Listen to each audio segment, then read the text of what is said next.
금요 예배에 나온 성도님들을 환영합니다.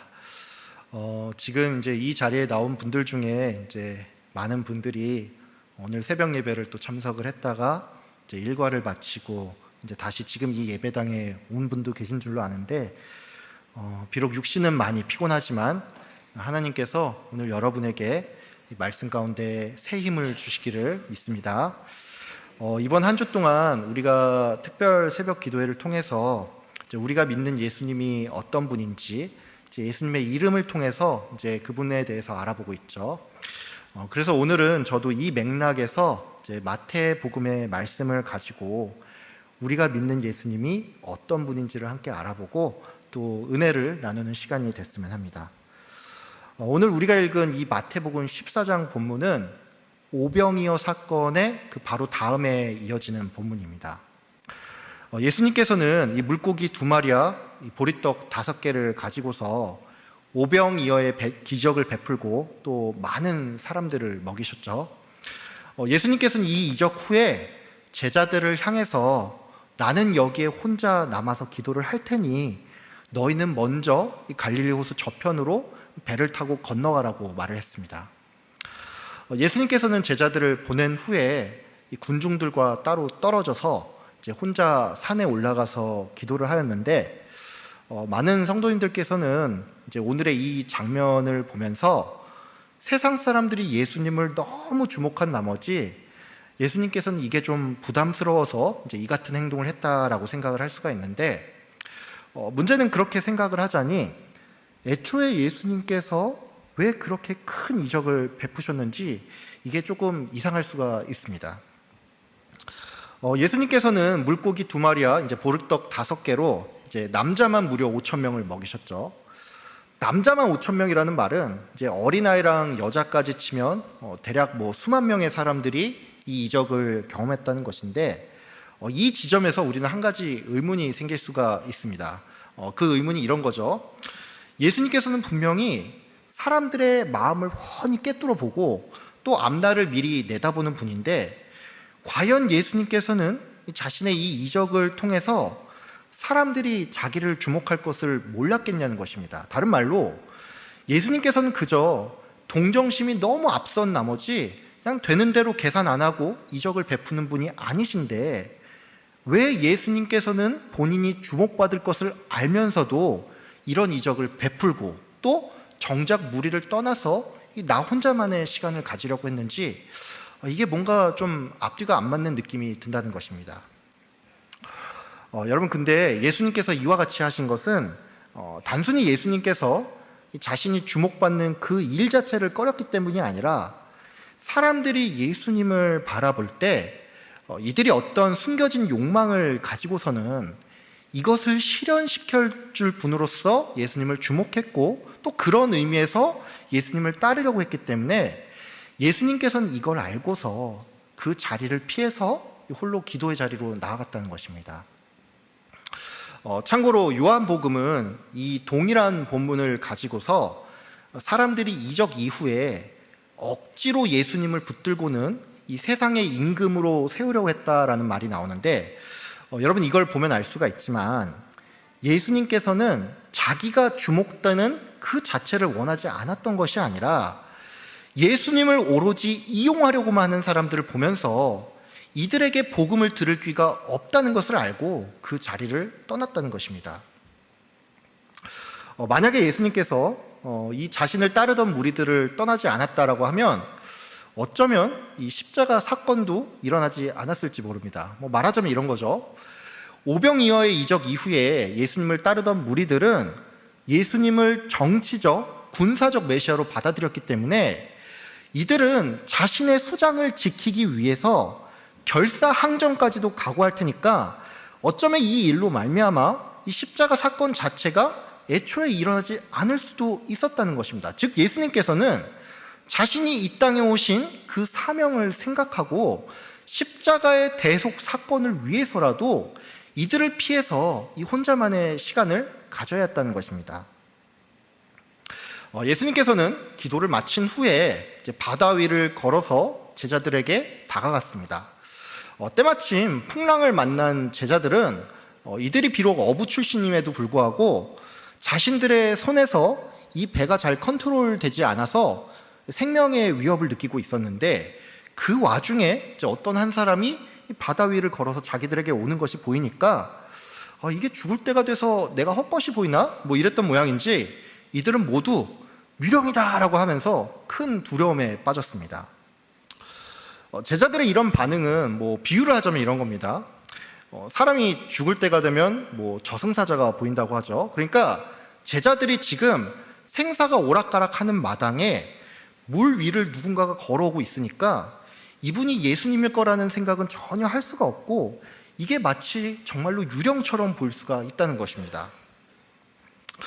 예수님께서는 이렇게 겁에 질린 제자들을 향해서 안심하라, 나니 두려워하지 말라라고 말씀을 하셨고, 베드로는 이 말을 듣고 만일 주님이시거든 제가 물 위를 걸어 예수님께 갈 수 있게 해주십시오라고 이렇게 말을 했습니다. 예수님께서는 베드로의 이 요청에 응하셨고, 베드로는 이에 물 위를 걸어서 이제 예수님께 나와왔는데, 문제는 베드로가 이 중간에 바람을 보니까 두려운 마음이 들었던 나머지 이 몸이 다시 물에 빠지기 시작을 했다는 것입니다. 예수님께서는 즉시 손을 들어서 베드로를 잡아서 끌어올렸고, 베드로를 향해 믿음이 적은 자여 왜 의심하느냐 이렇게 말씀하셨습니다. 예수님께서는 베드로와 함께 배 위에 올라왔는데, 그러자 정말로 거짓말처럼 바람이 잠잠해졌고, 제자들은 이에 놀라서 예수님께 절을 하면서 진실로 하나님의 아들입니다 이렇게 말을 했습니다. 방금 우리가 살펴본 이 본문은 이제 우리가 뭐 어린 시절, 주일학교 시절부터 자주 들었던 본문이고, 그래서 익히 잘 아는 본문인데, 우리는 이 본문을 통해서 보통 뭐 이런 교훈을 얻는 편입니다. 뭐 예를 들어서 우리도 베드로처럼 담대한 믿음을 가지고 예수님께 나아가야 한다, 뭐 이런 거라든지, 또는 예수님을 믿되 중간에 절대로 의심을 하면 안 된다, 뭐 이런 교훈들을 우리가 얻는다는 것이죠. 저는 개인적으로 뭐 이 같은 메시지가 다 훌륭한 메시지고 또 맞다라고 생각을 하는데, 다만 저는 오늘 이 본문을 복음이라는 측면에서 이 본문이 무엇을 말을 하는지 이제 이에 대해서 조금 설명을 드릴까 합니다. 여러분, 복음이란 무엇입니까? 이 복음에 대해서 이제 여기 계신 분들이 각자의 말로 이 복음에 대해서 설명을 할 수가 있겠지만, 공통적으로 우리는 예수님을 믿고 천국 백성이 되는 것, 또 예수님을 믿고 구원을 얻는 것, 이것이 바로 복음이라고 생각을 합니다. 그럼 여러분, 우리가 예수를 믿고 구원을 얻는 것이 복음이라고 했는데, 그러면 과연 우리는 이 예수님의 무엇을 믿어야 할까요? 이것은 베드로의 신앙 고백에서도 잘 드러나는 것처럼 예수님께서 그리스도이시고 또 하나님의 아들임을 우리가 믿는다는 것입니다. 복음서는 복음을 전하는 책입니다. 다른 말로 복음서는 예수님께서 그리스도이시고 또 하나님의 아들임을 증언하는 것이 이 책의 목표라고 할 수가 있습니다. 그렇기 때문에 오늘 이 본문도 그 관점에서 봐야 한다는 것이죠. 오늘 본문은 복음의 내용, 그러니까 예수님이 그리스도이고 또 하나님의 아들이다라는 이 내용 중에서 예수님께서 하나님의 아들임을 전하는데 그 목표가 있습니다. 그런 의미에서 오늘 이 사건 바로 앞에 오병이어의 이적이 배치된 것도 굉장히 의도적이라고 할 수가 있습니다. 왜냐하면 오병이어의 이적은 예수님께서 그리스도가 되신다는 이 사실을 또한 보여주고 있기 때문입니다. 예수님께서 이제 물 위를 건너서 제자들에게 온 것과 또 오병이어의 이적은 이제 구약의 출애굽 사건을 모티브로 해서 이제 예수님께서 어떤 분인지를 잘 보여주는 사건입니다. 이 중에 먼저 오병이어의 이적은 출애굽 사건 중에 이제 하늘에서 만나가 내리는 이 기적을 모티브로 하고 있습니다. 이스라엘 백성들은 이 하늘에서 만나가 내리는 그 기적을 통해서 자신들의 배고픔을 해결했죠. 이처럼 예수님께서는 오병이어의 이적을 통해서 사람들의 배고픔을 해결해 줬는데, 이 사건은 이 이적 자체가 유사한 것도 있지만 이 일 후에 모세가 또 예수님이 사람들을 가르치는데 그 가르침의 내용이 상당히 유사하다는 것을 우리가 좀 주목해야 합니다. 구약시대의 모세는 만나 사건 이후에 이 백성들에게 이런 말을 했습니다. 사람이 떡으로만 살 것이 아니요 하나님의 말씀으로 산다라는 이 말씀을 가르쳤죠. 신약의 예수님께서는 오병이어의 사건 이후에 자신이 생명의 떡임을 가르쳤습니다. 즉 이 말은 예수님께서는 이 세상에 만나를 주는 분이면서 동시에 예수님 자신이 사람들에게 영원한 생명을 주는 하나님의 말씀 그 자체라는 것을 예수님께서 이 세상에 밝히 드러냈다는 것입니다. 그렇기 때문에 이 오병이어의 사건은 이제 한마디로 예수님께서 구원자, 즉 그리스도이심을 증거하는 사건이라고 할 수 있습니다. 이어지는 오늘 본문도 이제 복음의 가장 중요한 내용을 보여주고 있는데 예수님께서 물 위로 걸어서 제자들에게 온 이 사건은 이 출애굽 사건 중에 홍해 사건을 모티브로 해서 예수님이 어떤 분인지를 잘 드러내는 사건입니다. 구약의 모세는 자신의 지팡이를 들어서 바다 위로 내밀자 곧 홍해가 갈라졌고 또 그 갈라진 물과 물 사이로 백성들이 걸어갔죠. 홍해의 이적은 결코 모세의 위대함을 나타낸 것도 아니고 또 그의 능력을 보여주기 위해서 작성된 것도 아닙니다. 홍해가 갈라진 이적은 이 세상 만물을 통치하고 역사하시는 하나님의 전능하심, 즉 신성을 보여주는 사건이라는 것입니다. 하나님의 신성이라는 것은 신만이 가지고 있는 고유한 특성을 의미합니다. 그렇기 때문에 예수님께서 물 위를 걸어서 오셨다는 것은 예수님이 이 자연세계의 법칙 위에 존재하는 한 분 하나님이라는 것을 의미합니다. 즉 오늘 이 본문은 하나님의 신성으로 이스라엘 백성이 홍해를 건너고 또 그들이 구원을 얻었던 것처럼 예수님께서 하나님의 아들로서 물 위를 걸어와 그의 제자들을 구원했다는 것입니다. 이런 이유로 이제 오늘 본문 마지막에 보면은 이 제자들이 예수님을 향해서 진실로 하나님의 아들로서이다 이렇게 고백을 하고 있다는 것입니다.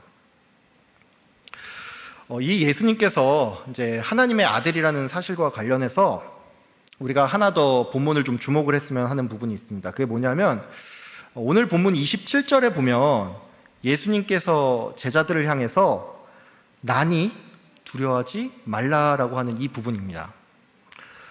여러분 아마도 한글 성경으로 이 글을 읽다 보니까 이 예수님의 말에 이제 어떤 특별한 의미가 있을까 이렇게 생각을 할 수가 있는데 참고로 여러분 이 예수님의 말씀은 그 헬라어 원문에 충실하게 번역을 하면 나는 나다 너희는 두려워하지 마라 이것입니다.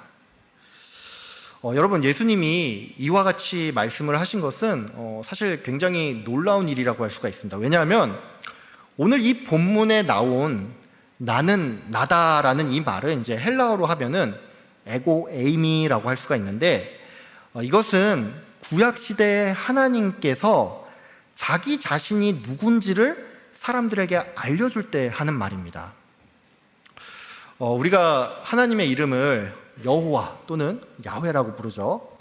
근데 이 이름은 신약의 에고 에이미와 동일하게 나는 나다 이런 의미를 가지고 있습니다. 그러니까 예수님께서 제자들에게 나니 두려워하지 말라라고 한 이 말은 조금 이걸 더 풀어서 설명을 하자면 나는 여호와 하나님이니 너희는 두려워하지 말라 이거라고 할 수가 있습니다.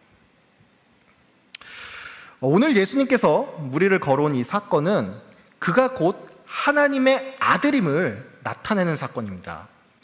또한 오늘 본문이 오병이어의 이적 바로 뒤에 배치된 것은 이 둘이 이 출애굽 사건을 모티브로 해서 하나는 예수 그리스도께서 그리스도이심을 나타내고 또 다른 하나는 예수님께서 하나님의 아들임을 나타낸다는 점에 있어서 이 두 사건은 예수님께서 어떤 분인지 즉 복음의 핵심을 정말로 잘 보여준다고 할 수가 있습니다.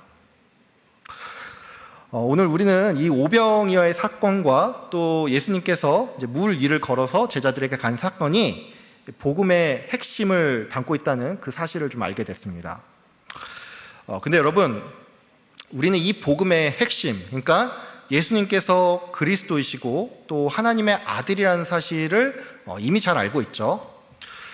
그럼 여러분, 제가 왜 오늘 이 시간에 여러분이 다 아는 얘기를 굳이 또 하는 걸까요? 여러분, 이것은 우리가 이 둘을 그냥 교리적으로 이해하는 것이 우리의 신앙 목적이 아니라 우리가 이 둘을 계속 상기해야지만 이것을 근거로 우리가 실제 삶에서 예수님을 정말로 신뢰하고 의지할 수 있기 때문입니다. 우리는 누군가를 신뢰하기 위해서 그 상대가 어떤 사람인지를 알아야 합니다. 예를 들어서 우리가 인생의 어려움을 만났을 때 누군가를 믿고 의지해야 한다면 우리는 이 사람이 어떤 사람인지를 알아야 한다는 것이죠. 이건 조금 더 정확히 말해서 우리가 누군가를 만약 의지하고 신뢰하려고 할 때 우리는 먼저 그 사람이 나를 도울 의향이 있는지를 알아야 하고, 두 번째로는 이 사람이 나를 도울 능력이 있는지를 우리가 알아야 한다는 것입니다. 그런 의미에서 예수님께서 그리스도이고 또 하나님의 아들이라는 것은 이 둘을 모두 만족시킨다는 것을 의미합니다. 다른 말로 예수님이 그리스도라는 사실은 그분이 우리를 구원할 의향이 있다는 것이고, 또 예수님께서 하나님의 아들이라는 것은 그분이 우리를 구원할 그 능력이 차고 넘친다는 것입니다. 우리는 이 둘 중에 하나만 결여가 되어도 상대를 믿고 의지할 수가 없습니다. 여러분, 우리가 경제적인 어려움에 빠졌을 때 재벌을 신뢰하진 않죠. 여러분, 왜 그렇죠? 이것은 그 재벌이 아무리 돈이 많아도 이 사람이 나를 도울 의향이 없다는 것을 우리가 잘 알고 있기 때문입니다. 또한 여러분은 이런 경제적인 어려움에 있을 때 여기 앞에서 설교를 하는 이 최정호 목사를 절대 신뢰하지 않습니다. 여러분, 그러면 이건 왜 그렇습니까? 제가 여러분을 도울 마음이 없기 때문입니까? 그렇지 않죠? 인정을 안 하시는 것 같은데 그렇지 않습니다. 근데 여러분, 여러분이 제가 그런 의향이 있다는 것을 알고도 저를 신뢰하지 않는 까닭은 여러분 대부분이 우리 최 목사님 교회에서 사례비 받아봤자 더 거기서 거길 텐데 돈이 있으면 더 얼마나 있겠어, 이런 생각을 여러분이 한다는 것이죠. 우리가 예수님이 어떤 분인지를 안다는 것은 그러니까 우리가 이를 통해서 예수를 온전히 믿고 신뢰할 수 있다는 것을 의미합니다. 여러분, 예수님은 나를 구원하기를 원하는 그리스도이십니다. 또한 예수님께서는 나를 구원할 능력이 넉넉하신 전능하신 하나님의 아들입니다. 여러분, 이것을 기억하면서 예수님을 온전히 의지하는 여러분이 되길 바랍니다. 제가 이 복음과 관련해서 이제 여러분께 한 가지를 더 말씀드리고 싶은데, 저는 여러분이 이제 예수님께서 단지 우리의 영적인 유익과 또 구원에만 관심이 있는 게 아니라 우리의 실제적인 삶에도 좀 관심이 많다는 것을 좀 기억했으면 합니다. 복음은 우리의 모든 삶에 예수님께서 구원자가 되시고 또 전능자가 된다는 것을 의미합니다. 우리는 종종 이 복음을 영적인 것으로 국한시키는 경향이 있습니다. 우리가 이렇게 하는 까닭은 우리가 예수님을 신뢰하지 못해서도 아니고 또 나쁜 의도가 있어서도 아닙니다. 오히려 우리는 좋은 의도를 가지고 이렇게 하는 경우가 종종 있다는 것이죠. 정확히 말해서 복음을 세속적인 것으로 만들지 않기 위해서 나도 모르게 이 복음에 대해서 이 복음의 능력을 영적인 분야로 한정시킨다는 것입니다. 근데 여러분, 이 복음은 영적인 유익만 가져다 주는 것이 아닌 우리의 모든 삶에 있어서 유익이 된다는 사실을 꼭 기억하길 바랍니다. 오병이어의 사건은 예수님께서 실제로 수만 명의 사람들을 먹인 사건이지 예수님께서 그리스도 구원자임을 드러내기 위해서 비유로 꾸며낸 이야기가 아닙니다. 예수님께서 물 위를 걸으신 것도 그렇습니다. 예수님은 자기가 하나님의 아들이라고 말로만 선포한 것이 아니고 제자들에게 찾아와서 두려움에 떠는 그들을 위로했고 또 풍랑을 실제로 잠잠케 하셨다는 것이죠. 여러분, 그렇습니다. 예수님께서는 이처럼 우리의 삶에 이 실제적인 문제에 대해서 이것을 해결해 주기를 원하고 또 우리를 찾아와서 우리를 위로하기를 원하는 분이라는 것입니다. 여러분, 인생에 어려움이 있습니까? 혹시 여러분 인생에 풍파가 있습니까? 여러분, 만약 그렇다면 기도하길 바랍니다. 제가 기도하라는 이 말이 이제 여러분에게는 너무나 뻔한 권면으로 좀 들릴 수가 있는데, 여러분, 우리가 기도를 하는 것은 예수님의 이름으로 하기 때문에 그 자체로 큰 능력이 있습니다. 여러분, 우리가 예수님의 이름으로 기도를 하죠. 우리가 이렇게 기도하는 까닭은 그냥 우리가 그렇게 배워서 습관적으로 그렇게 하는 게 아닙니다. 우리가 예수님의 이름으로 기도를 한다는 것은 나의 구원자요 또 하나님의 아들이신 그 예수님께서 우리의 기도를 듣고 이것을 하나님께 전달하는 것입니다. 그렇기 때문에 우리의 이 기도는 그 자체로서 큰 능력이 있다는 것입니다.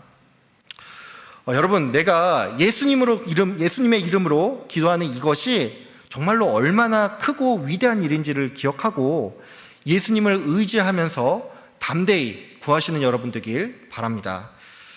예수님께서는 지금 여러분에게 나는 여호와 하나님이니 너희는 두려워하지 마라 이렇게 말씀하고 계십니다.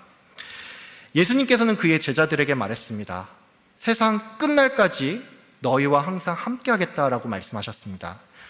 여러분, 내 곁에 지금 계신 이 예수님을 생각하면서 이 가운데서 충만한 은혜를 경험하시는 여러분들 되길 바랍니다. 나의 구원자요 나의 하나님이신 예수님을 의지하며 힘있게 이 세상을 살아가는 여러분들 되시길 주님의 이름으로 축복하며 기도합니다. 이 시간 함께 들은 말씀을 생각하면서 찬양을 하길 원합니다. 우리가 방금 전에 예수님만이 나의 구원자요 또 그리스도이시고 또 전능하신 하나님의 아들임을 고백했는데, 우리 이 시간 예수 그리스도가 정말로 내 인생의 유일한 소망임을 기억하면서 예수 그리스도가 나의 소망임을 함께 찬양하는 시간 가졌으면 합니다.